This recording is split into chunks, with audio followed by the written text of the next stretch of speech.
হে everyone, আজ আছে কলেজে ফাইনাল ইয়ারের লাস্ট সেমিস্টার ইন্টারনাল অ্যাসেসমেন্ট। সেই মতো এসে বসেছি টোটোতে।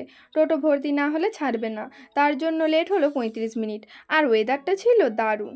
এমন পাবলিক আমিও, রাস্তাঘাটে মন্দির দেখলেই হাত উঠে যায় কপালে। আগের দিন যখন যাচ্ছিলাম তখন এতটা জল থাকেনি এখানে। প্রতিদিন এত বৃষ্টি হচ্ছে, আই দেখি অনেকটাই জল বেড়ে গেছে। রাধানগরে পৌঁছে দেখি ঘড়িতে 10টা 25 মিনিট। তার উপর বাসও ছিল 15 মিনিট লেট। যদিও বাস আসলো জিনিসপত্র তুলতে আরও 10 মিনিট লেট। এক্সাম দেওয়া কমপ্লিট। আমার এক্সামের রুমটা ছিল সেকেন্ড ফ্লোরে। যখন আমি এক্সাম দিতে রুমে ঢুকি তখন কোয়েশ্চেন পেপার দেওয়া হয়ে গেছে। যাই হোক, ভালোই ভালোই এক্সাম দেওয়া হয়ে গেছে। আর কিভাবে আমার আসতে লেট হলো সে গল্পই বান্ধবীদের শোনাচ্ছিলাম।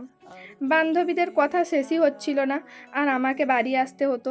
বেরিয়ে আরেক গ্যাংয়ের সাথে দেখা, চশমাওয়ালা বান্ধবীর সাথে গেলাম কলেজ ক্যান্টিনে। গিয়েই বান্ধবী দিল অর্ডার। বান্ধবীর টাকায় খেয়ে খুব মজা হলো। আর এই হচ্ছে আরেক বান্ধবী, যে সব সময় ফোনে ব্যস্ত থাকে আর ওই টুকরোটা দেখিয়ে আমাকে লোভ দেখাচ্ছিল। আসলে দেওয়ার ইচ্ছে ছিল না। ঠান্ডা ঠান্ডা পানি পিনে কা বাদ আমরা চলে গেলাম ফটোশ্যুট করতে। বান্ধবীকে পোজ শেখাতে যাওয়ায় আরেক বান্ধবীকে দিল ঠেলে। আকাশের যা অবস্থা দেখে মনে হচ্ছে এখনই বৃষ্টি নামবে। আর এই বৃষ্টির সাথেই ইচ্ছে গেল আইসক্রিম খেতে। সাথে সাথে বৃষ্টি নেমে এলো ঝমঝমিয়ে। বান্ধবী আর আমি ওয়েট করছিলাম বৃষ্টি থামার জন্য। সারাদিন মেঘলা থাকলেও গরমটা কিন্তু কমেনি।